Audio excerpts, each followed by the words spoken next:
A dog lies twisted on its back, legs curled toward the sky, its collar still visible around its neck. It has been dead for almost 2,000 years. Archaeologists did not find bones. They found a hollow space in hardened volcanic ash, shaped exactly like the animal's final moment of agony. When they poured liquid plaster into that empty space and let it dry, the dog came back.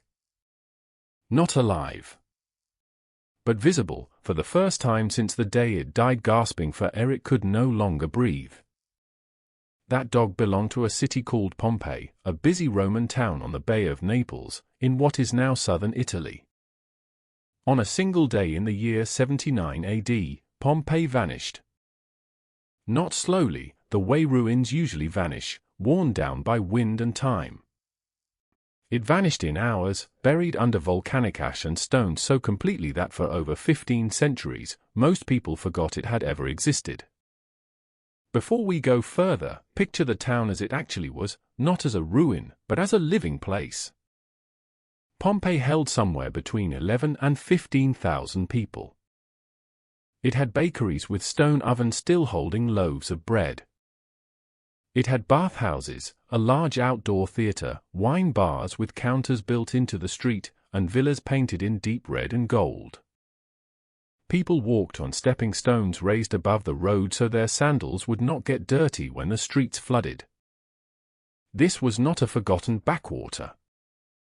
It was a thriving resort town, a place wealthy Romans came to relax, only a short distance from the great port city of Naples. Above the town stood a mountain the Romans did not fear. Vesuvius had been quiet for so long that vineyards grew on its slopes. Nobody living in Pompeii in 79 AD had ever seen it erupt. That is the first hard truth of this story. The people who died were not ignorant of danger in general. They simply had no reason to expect this particular danger, because the evidence of it was buried even deeper than they were, in the layers of an eruption from centuries before their own lifetimes. The most detailed account of what happened comes from a teenager named Pliny the Younger, who was staying with his uncle across the bay, in a town called Misenum. He later wrote 2 letters describing the eruption to the historian Tacitus, and those letters remain the only surviving eyewitness record. According to Pliny, a strange cloud rose from the mountain that afternoon, shaped, he said, like an umbrella pine tree, wide at the top and narrow at the base. Ash began to fall. The sky went dark in the middle of the day. Before we follow that mountain any further, stay with the scene for a moment, a sky splitting between daylight and darkness in a matter of hours, described by a frightened teenager who had no idea he was writing the only surviving eyewitness account of his century's worst disaster. Few natural events in the ancient world were recorded with that kind of immediate, personal detail, and the rest of this story only exists because he chose to write it down. His uncle, Pliny the Elder, was a naval commander and a natural historian who had spent his life studying the world around him. When the cloud appeared, his curiosity pulled him toward the danger rather than away from it. He ordered a ship prepared, planning to observe the eruption up close and possibly rescue people trapped along the coast. He never returned. Ancient accounts describe him collapsing near the shore at a nearby town called Stabii, likely overcome by toxic gas and the physical strain of the ash-filled air. His death is one of the earliest recorded examples of someone dying while investigating a natural disaster in real time, a scientist killed by the very phenomenon, the natural event itself, that he was trying to understand. That is our entry point into the human cost of this event.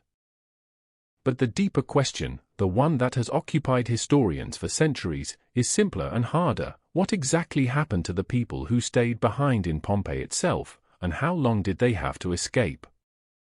For years, the traditional date given for the eruption was August 24th, taken directly from Pliny's letter, which places the event on what the Roman calendar called the 9th day before the calends of September. That date became so widely accepted that it appeared in nearly every textbook for centuries.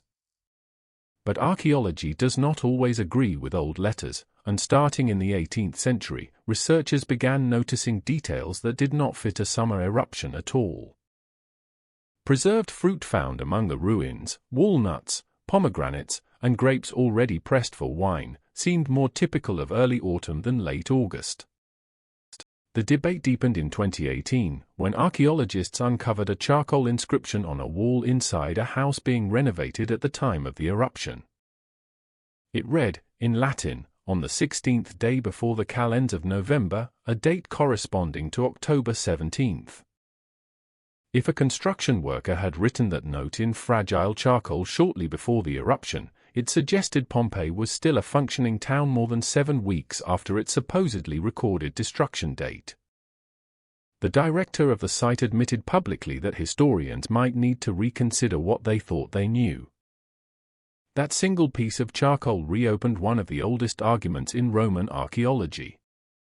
Some researchers now argue for an eruption in late October, closer to the 24th, pointing to autumn produce, warmer clothing found on victims, and coins referencing a title the Emperor Titus had not yet held in August. Others defend the traditional August date, arguing that the earliest surviving manuscripts of Pliny's letters consistently support it, and that charcoal, though fragile, can last for months rather than days. As of now, there is no single answer that all historians accept.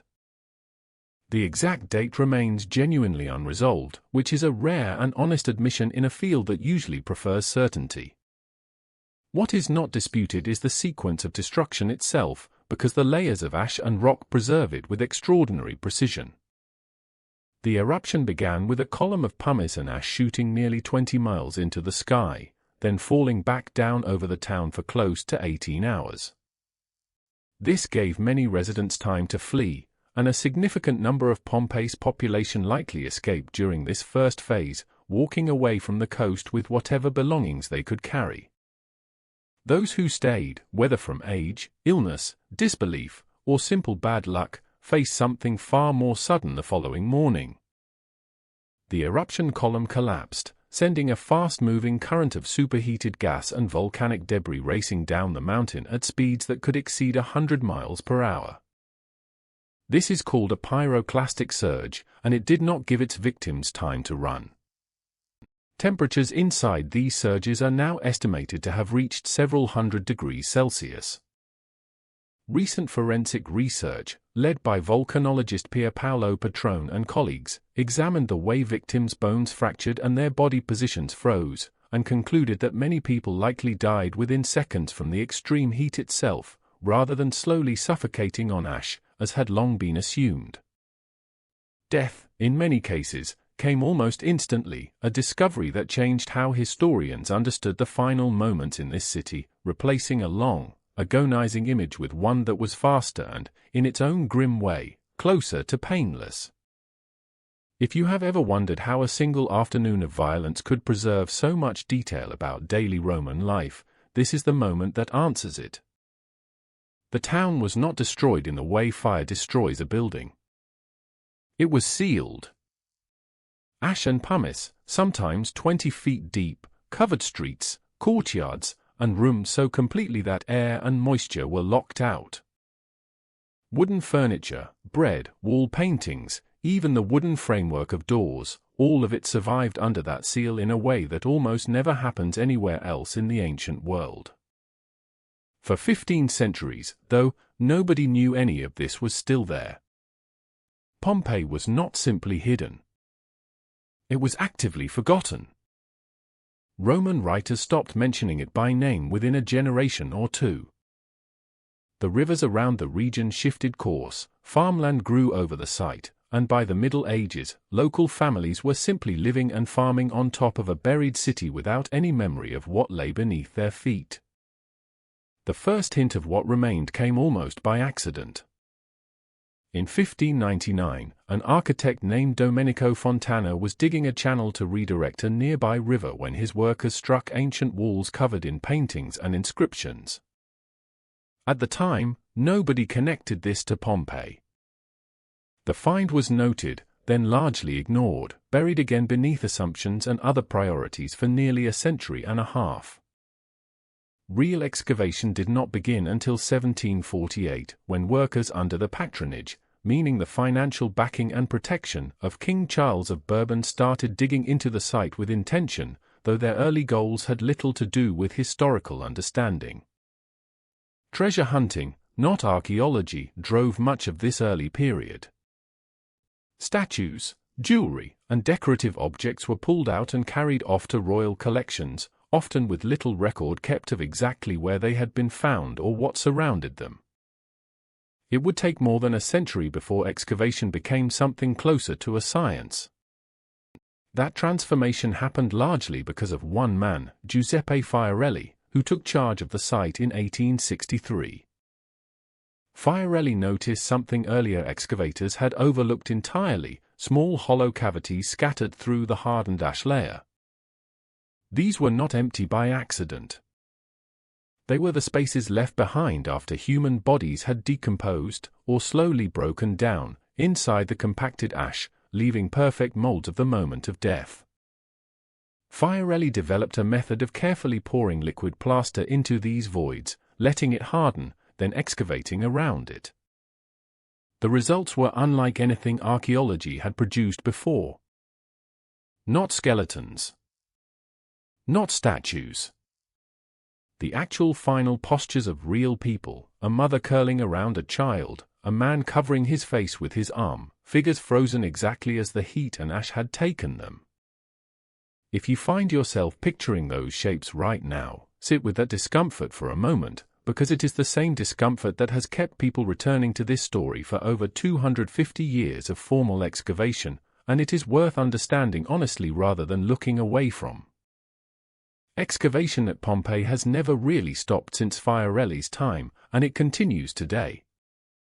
In recent years, archaeologists working in an area called Regio V uncovered a fast food counter, technically known as a thermopolium, complete with painted decorations and traces of food residue still inside its serving containers, snails, fish, and pork among them. They have found the remains of a family inside a home now called the House of the Golden Bracelet, discovered alongside gold jewelry that gave the house its name, evidence of people who tried to shelter together rather than run. We know so much about daily Roman life specifically because Pompeii died the way it did. Ironically, its destruction became the reason it survived at all, in far greater detail than any city that simply aged and crumbled over centuries. Bread ovens tell us what people ate. Graffiti scratched into walls, election slogans, jokes, insults, love notes, tell us how ordinary residents actually spoke and thought, in ways formal Roman literature rarely bothers to record. Pompeii gives historians something exceptionally rare, not a monument built to impress the future, but an entire ordinary town captured exactly as it was on one unremarkable morning that suddenly became the most remarkable day in its history. The exact final hours of many individual victims remain unknown, and likely always will. We do not know the dog's owner's name, or whether anyone tried to unchain it before the ash came. We do not know precisely which date on the calendar this happened, whether the leaves outside Pompeii's gates were still summer green or already turning toward autumn. Some questions, despite 2.5 centuries of digging, have simply outlasted the evidence available to answer them. What we do know is enough to change how you might picture that dog, or that family in the Golden Bracelet house, or the scientist who sailed toward the danger instead of away from it. They were not distant, abstract figures from ancient history. They were people finishing ordinary tasks, baking bread, arguing in the street, chaining up a pet, when the sky above their unremarkable, sunlit town turned to night in the middle of the afternoon. Pompeii was buried to be forgotten. Instead, it was preserved to be remembered, in more intimate detail than almost anywhere else from the ancient world. The tragedy that ended a city gave it a strange kind of permanence that peaceful, ordinary decay never could have offered. If this kind of story, real evidence, real uncertainty, real human lives pulled out of the ground centuries later, is the kind of history that stays with you, there is always another buried place, another quiet mystery, waiting for someone patient enough to dig.